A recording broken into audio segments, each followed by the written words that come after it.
Ako mapasalamaton sa tanang teacher sa Hipos mo sa talagsaon nga higayon oportunidad. Sa tanan nga mga school principals, head teachers, barangay officials headed by Honorable Maria Isabel Sanchez, akong gipaabot ang dako kayo nga pasalamat niini nga pribilehiyo. Good morning. Yes, bye-bye. Lihok, bye-bye. Uy, mura magkatugon. Yes, bye-bye. Oh, lihok, bye-bye. Lihok, bye-bye. Okay, it is a great honor to be invited as your guest speaker as you celebrate this special occasion, the graduation ceremony with the theme Generation of Unity, Partners for the New Philippines. Graduates, makaingon siguro mo nga nakahuman na mo sa ang sa elementarya. But ang inyong mga ginikanan, padayon sa pagpaningkamot, aron mahatagan kamo sa maayong ugma. Pero bisan unsa pa man kakapoy ang ilang naagian, mawala ng tanan, human, makita nila ang inyong kalampusan. Tinuod ba na mga ginikanan? Busa mga graduates, dungan kamo og sulti. Salamat maugpa sa inyong pagsakripisyo sa moa. Sige again.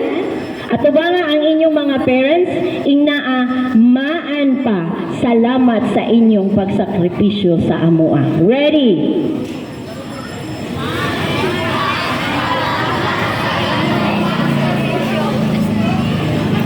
Kining grado nga naangko nako karon para sa inyo ha.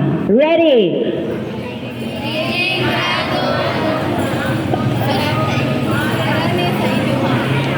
Dili usab ninyo makabot ang mao nga kalampusan ug wala ang inyong mga teachers, right? Nga nagatudlo o nagagiya kaninyo. Pwede magdungan mo og sulti sa inyong teachers. Asa na inyong mga teachers? Ma'am and sir, daghang salamat. Ready?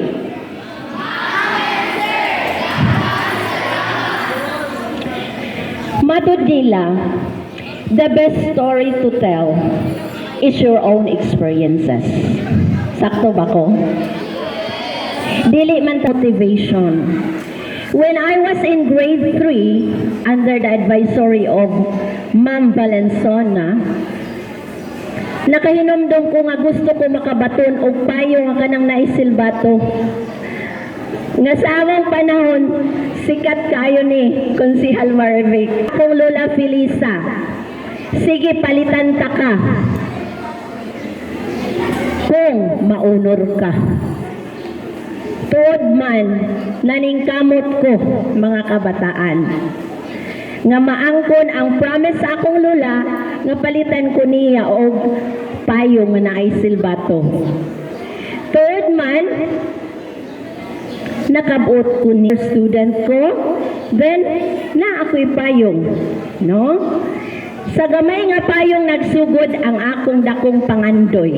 Nga namahimo ko nga usa ka maestra, puli ni Ma'am Valenzuela. Dito usab na ko na-realize that dili lalim ang pag-angkon sa usa ka butang kun dili nimo haguan. Our life is not just like an elevator. Nga pwede ra nato pinduton kung kanusa o asa tadapit mo adto. Walay ka effort.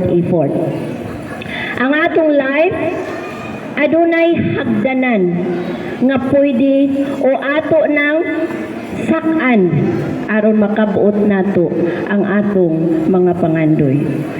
Diha sa atong paglakang usahay kaundangon na ta mga kabataan. Kay gikapoy na. Ka-experience ba mo na yan na?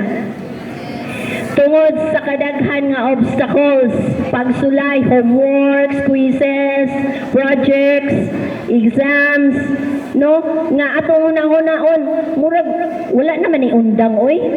Sige naman eh. Pero, muingon jud tag, no. Dapat, may dag siya sa ako. Ako nakalakaw pag-usap. Right side. Pinaagi sa tabang sa Ginoo, nakahuman ko sa akong bachelor's degree sa Visayas State University. Og nahimong licensed professional teacher in the same year of my graduation way back 2002. I agree sa statement ni Sir Aristotle.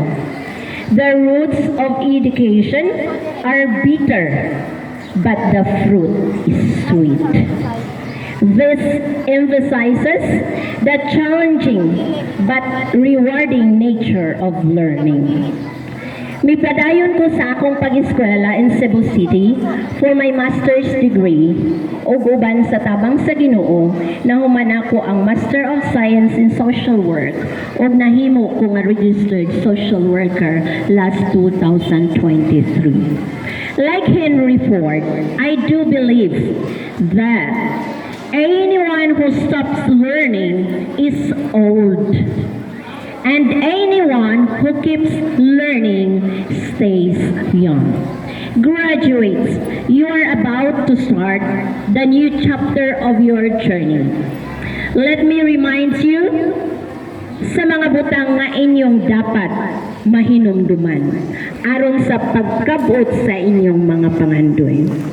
First, do not put everything inside your bag.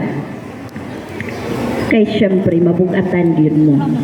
Kung naamoy mga problema, try to talk to your parents, to your teachers, and to your close friends. Kay kung inyo nang suluhon, unsay mahitabo, bugatan mo. Diba? Kung naay tendency nga kapuyon mo, then mo surrender dayon. So dili nimo makabot ang imong pangandoy. Naaba mo pangandoy. Mga kabataan. Gamay raman. Okay. Gusto ninyo unsa ang inyong gusto mahitaboy para makabot o maniguro mo sa inyong pag-eskwela. Second, be careful and mindful in everything that surrounds you. Kadaghanan nagsulti nga anaa sa high school ang aligre. Naapod ang peer pressure. Last mga ginikanan, atong bantayan o i-monitor ang atong mga kabataan.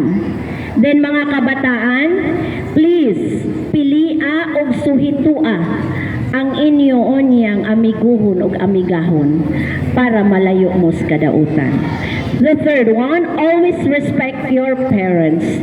Ang Ephesians 6:1 nag-ingon, children, obey your parents, for the Lord this is right. Graduates, atong hinumduman nga ang pagpangga o pagmahal sa usa ka ginikanan dili kini malabuan. Fourth, do not compare yourself to others. Naaba ni ini, graduates? Ikumparar inyong kaugalingon ngadto sa uban? Remember, we have an individual differences. Unsay naani mo, wala ka na sa uban. Consistent effort and commitment mao'y gikinahanglan aron makabot mo ang kalampusan. Sige daw graduates, tanawa ang inyong tupad. Unya inaa, gwapa ko karon. Kung ikaw lalaki, gwapo ko karon. Sige daw. Hinumdumi, unique ka. Higugmaa ang imong kaugalingon para makabot nimo ang confident to achieve your goal. And the last one, never give up. Believe in God's perfect time. Enjoy every moment, good man or bad. Turning your plans into actions is essential for achieving results. Sa tanang panahon, pangayua ang tabang sa Ginoo.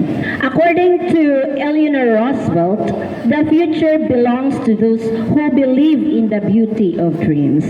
Graduates, padayon sa inyong pangandoy and say, kaya mo, Kaya ko. Congratulations.